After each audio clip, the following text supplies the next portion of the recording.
Chers spectateurs, salutations. Aujourd'hui, je vais vous parler d'émerveillement philosophique.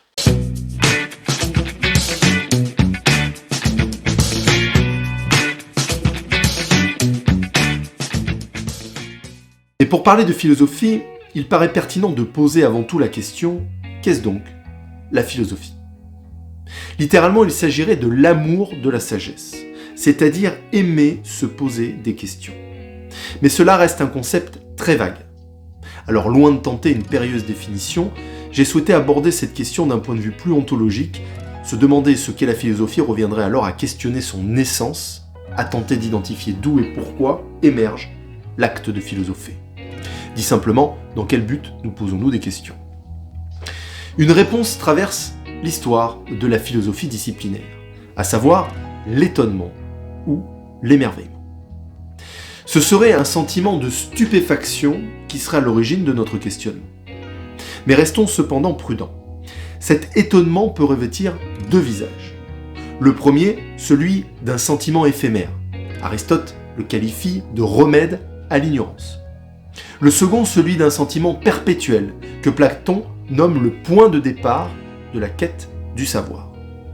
En apparence, ces deux visions semblent évoquer la même chose, le besoin d'accéder à la connaissance.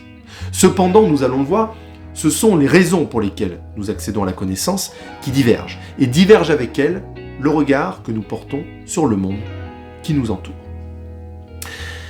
D'un côté donc, Aristote, nous l'avons dit, voit en la philosophie un remède à l'ignorance que l'étonnement réveille. Il s'agit donc d'une carence à laquelle il faut remédier. À travers cette vision, c'est la quête de rationalité, l'entreprise d'expliquer tout, qui est motrice. Le mystère n'est donc qu'un voile qu'il s'agit de lever. Disons-le simplement, philosopher reviendrait à un combat contre notre ignorance où l'étonnement initial n'est qu'un instant éphémère que l'on a vite fait d'oublier. D'un autre côté, Platon nous propose une toute autre vision.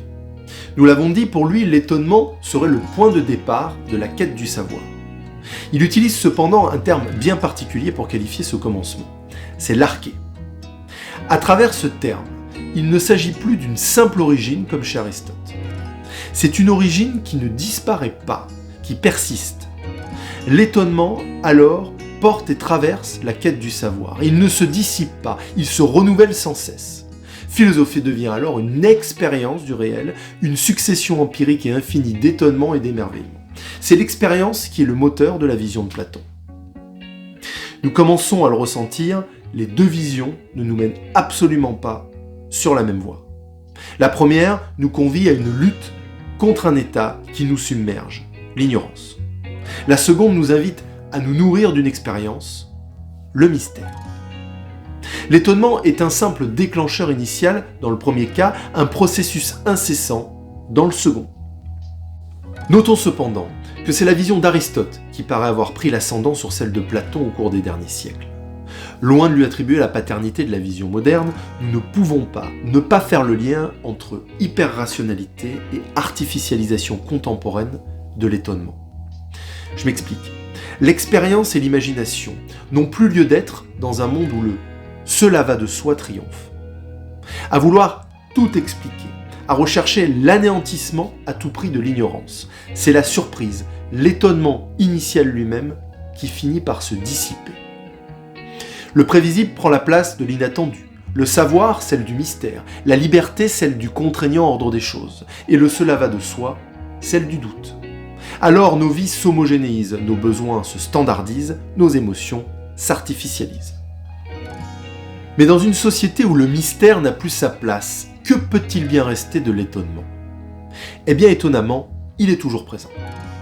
Il n'a cependant plus tout à fait la même saveur. Il est réduit au sensationnel, au passionnel, à la démesure. Ce qui était l'origine de notre questionnement paraît maintenant en être la fin, le but, un émerveillement artificiel après lequel nous courons tous, sans nous en rendre compte. Le divertissement.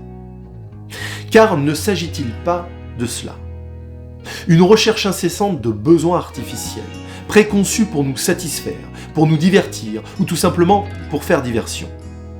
N'est-ce pas un étonnement artificiel que de contempler les 70% du dernier Black Friday? Un émerveillement artificiel que d'écouter un milliardaire mégalomane nous conter le prodigieux avenir de la suprématie humaine? N'est-ce pas cela, le constat paroxystique que nous pouvons faire de l'hyper-rationalité? L'ignorance de notre ignorance. Mais sommes-nous condamnés à ne plus nous émerveiller que par notre propre émerveillement, à ne plus nous étonner que par notre propre étonnement, à ne plus être satisfait que par notre propre satisfaction? Platon répondrait sûrement non. Ravivons l'émerveillement originel, nous dirait-il.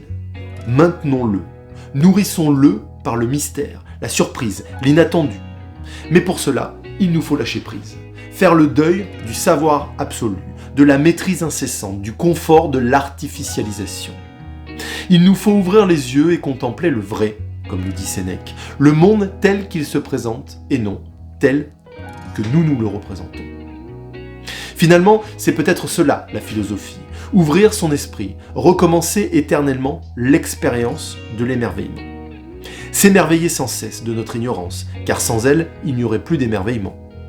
Alors, à la question « qu'est-ce que philosopher ?», nous pouvons dorénavant répondre qu'il s'agirait simplement de s'émerveiller. Finissons en évoquant une réflexion d'Edgar Morin. La philosophie est certes l'amour de la sagesse, mais c'est également, nous dit-il, la sagesse d'aimer. Aimer l'autre, finalement, cela ne commencerait-il pas par de l'étonnement, de l'émerveillement? Je vous laisse y méditer.